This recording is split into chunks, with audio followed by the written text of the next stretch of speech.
A harsh and often unacknowledged truth in the dynamics of modern dating is that the timing and presentation of a man's interests are just as critical as the interest itself. Many men operate under the assumption that demonstrating intense, immediate attachment is the ultimate compliment, a grand romantic gesture that proves the depth of their feeling. They believe that constant communication, unwavering availability, and placing a woman on a pedestal after only a handful of interactions will be received as devotion. In reality, this behavior is frequently misinterpreted through a far more primal and less forgiving lens. It is not seen as love. It is perceived as a fundamental weakness. This misalignment between intention and perception is where potential connections unravel before they ever truly begin. This perception of weakness stems from a subconscious assessment of value and power. In the initial stages of dating, a woman is not just evaluating chemistry. She is conducting a tacit audit of a man's inner stability, his self-sufficiency, and his standing in the world. When he begins to cling, prioritizing her over his own mission, friends, and priorities, he sends a series of unintended signals. He communicates that he has few, if any, other options. He reveals a lack of emotional control, allowing his attraction to override his discipline. Most crucially, he demonstrates that she holds all the cards in the dynamic. He has, in effect, handed her the keys to his self-worth, making her the prize to be won and himself the desperate pursuer. This creates an immediate power imbalance, shifting the interaction from a mutual exploration to a one-sided negotiation for his validation. This dynamic is the antithesis of attraction. The biggest turnoff is not a lack of interest, but the presence of neediness. Neediness implies emptiness, a void that requires external validation to be filled. A man who appears whole and content in his own life is inherently attractive because he offers addition, not completion.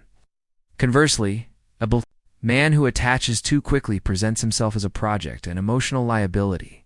His eagerness is not read as flattering devotion, but as proof that his attention is cheap and available to anyone who offers a moment of kindness. He has failed the first, silent test of value, demonstrating that his time, energy, and emotional investment are rare commodities that must be earned. Once this perception is established that he is weak, predictable, and entirely captured, her respect begins to die, and the foundation for any genuine, lasting attraction crumbles. The game is functionally over before it ever really had a chance to begin. The allure of what is easily obtained is a fleeting thing.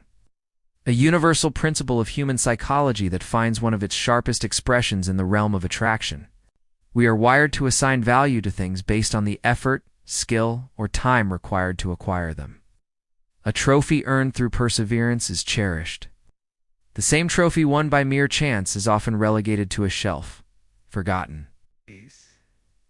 This dynamic is ruthlessly applied in the early stages of dating. A man's attention, loyalty, and emotional vulnerability are his currency. When he spends this currency lavishly and without requirement, he inflates its value to zero. He makes himself an abundant resource, and abundance by its very nature is taken for granted. His constant texts and eager availability communicate that he has nothing better to do, that his focus is a low-cost commodity he gives away freely. This doesn't feel special to the recipient. It feels common. And common things are not coveted. This premature expenditure also sabotages the most potent fuel for early attraction: mystery.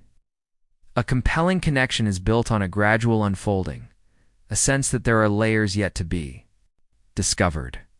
It is the intrigue of not quite knowing where you stand, combined with the thrill of earning a place. When a man becomes attached instantly, he reveals his entire emotional hand in the first few moves. He pours out his feelings, his past, his future plans, and his vulnerabilities all at once. There is nothing left for her to discover, no puzzle to solve, no mountain to climb. Instead of being an enigmatic figure who commands her curiosity, he becomes an open book and one she finished reading too soon. The excitement of the unknown is replaced by the dull certainty of his devotion. and the relationship's potential is suffocated under the weight of his premature transparency. This fundamentally misunderstands what the chase represents for a woman. It is rarely about the thrill of the physical pursuit. For her, the chase is an internal process of validation. It is the challenge of winning the respect and genuine interest of a man she perceives as high value. It is about proving herself, demonstrating her worth, and earning a spot in his world. This process is how she builds investment and, counterintuitively, how she builds attraction for him.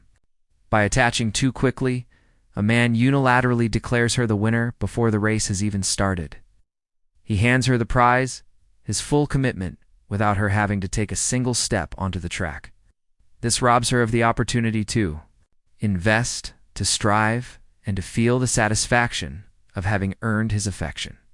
An unearned prize holds no value. It may be accepted politely, but it is ultimately discarded because it carries none of the meaning that comes from the struggle to obtain it. She is left not feeling victorious, but bored and underwhelmed. Her respect for the man who gave it all away so easily replaced by a quiet sense of pity or derision. At the heart of the confusion that leads men to attach too quickly is a fundamental conflation of two very different states: genuine love and desperate dependency. One is a strength, born from wholeness. The other is a weakness, born from emptiness. A man operating from a place of love is making a conscious, disciplined choice. His affection is selective and intentional, offered not as a plea for validation, but as a gift from a position of abundance.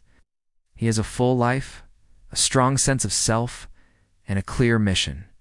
His interest in a woman is an addition to his world, not the foundation of it. This allows him to be patient, to observe her character and actions over time, and to offer his loyalty only once she has proven herself worthy of it. This disciplined approach is not cold. It is respectful to both her and himself. It communicates that his attention is valuable and that her earning it is a testament to her own quality.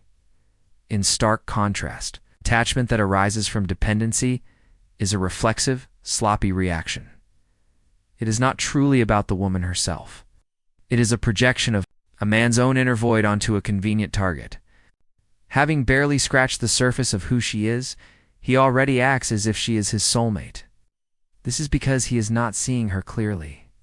He is seeing her as the solution to his loneliness, his lack of purpose, or his low self-esteem. He is not loving her. He is using her presence as a drug to numb his own sense of inadequacy. This is a burden no woman consciously wants to bear. She can sense that his clinging is not a tribute to her unique value, but a desperate attempt to be saved from himself. This feels like pressure and suffocation. It's not romance.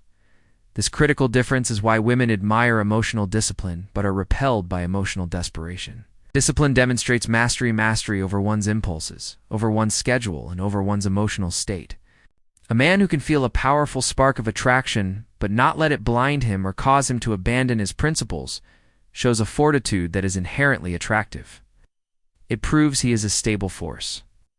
Desperation, on the other hand, reveals a complete lack of control. The constant texting, the over-explaining, the anxiety-driven need for reassurance, these actions show that his emotional state is entirely dependent on her whims. He has handed her the remote control to his happiness, and the weight of that responsibility is unbearably smothering. She doesn't feel adored. She feels trapped in the role of an emotional custodian for a man she is rapidly losing respect for. She doesn't want to be worshipped as a goddess who completes him. She wants to be respected as an equal partner to a man who is already complete. The moment a woman intuitively senses that a man has become overly invested too soon, a subtle yet critical shift occurs. Her initial curiosity and openness often give way to a phase of instinctive testing.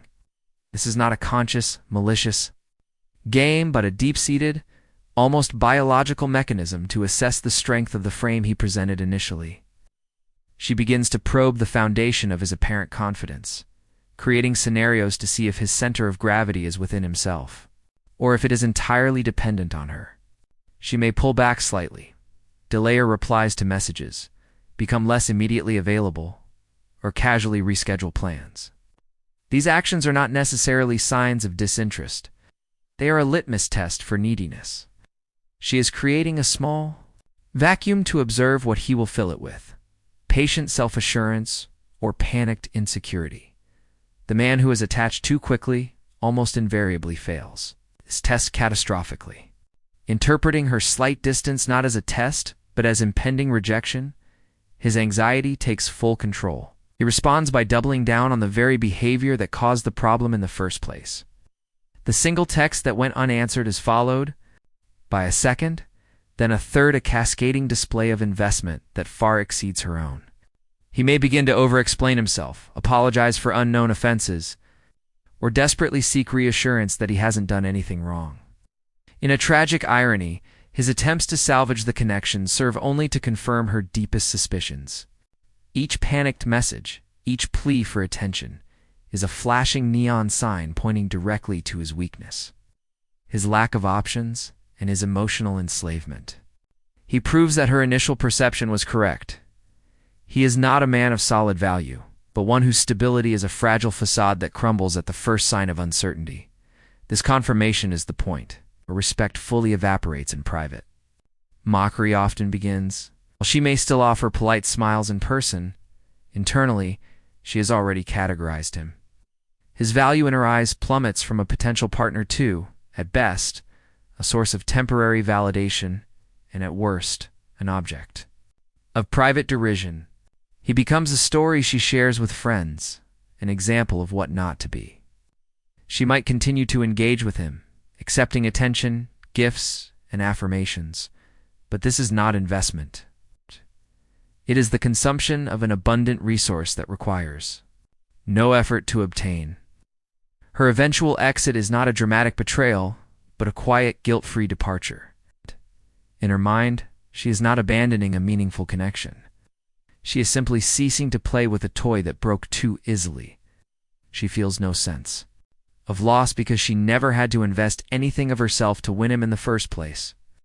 He gave himself away freely, and in doing so, communicated that he had nothing of real value to offer.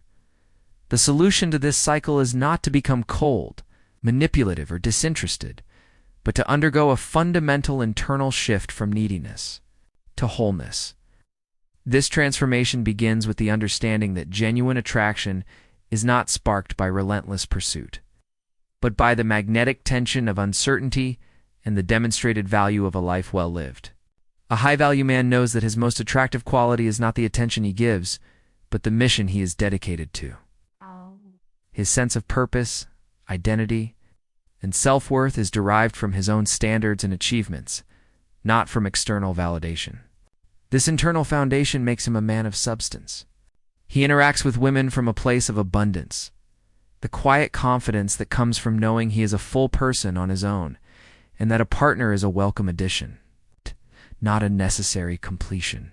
Miss Frame is irresistibly attractive because it offers freedom, not pressure. The practical application of this wholeness is disciplined restraint. This means consciously withholding his full emotional investment until it is genuinely earned. It is the ability to enjoy a woman's company without immediately reorganizing his life around her. He communicates his interests clearly, but he also communicates his boundaries implicitly through his actions. He maintains his hobbies, invests in his friendships, and prioritizes his goals. He is patient, allowing the woman the space to reveal her own character and to actively contribute to building the connection. This process of making her earn it is not a game. It is a necessary filter for compatibility and respect. It transforms the dynamic entirely. Instead of him anxiously wondering if he is good enough for her, she begins to consider if she is measuring up to his standards and the fulfilling life he already possesses. This is the ultimate reversal of the toxic dynamic. When a man is rooted in his own wholeness, he stops being the pursuer and becomes the prize. The energy shifts from him seeking her validation to her seeking to win his genuine, selective approval. The chase, from her perspective, is no longer about evading neediness, but about striving to be chosen by a man of discernible value. The laughter and mockery that greeted his former desperate self cease, replaced by intrigue, admiration, and a deeper, more authentic respect. He is no longer an open book to be skimmed and discarded, but a compelling story she is eager to be a part of. He commands loyalty not by demanding it, but by inspiring it through the strength of his character. The man who is complete unto himself does not beg for a place in someone's world. He invites the right person to share in his.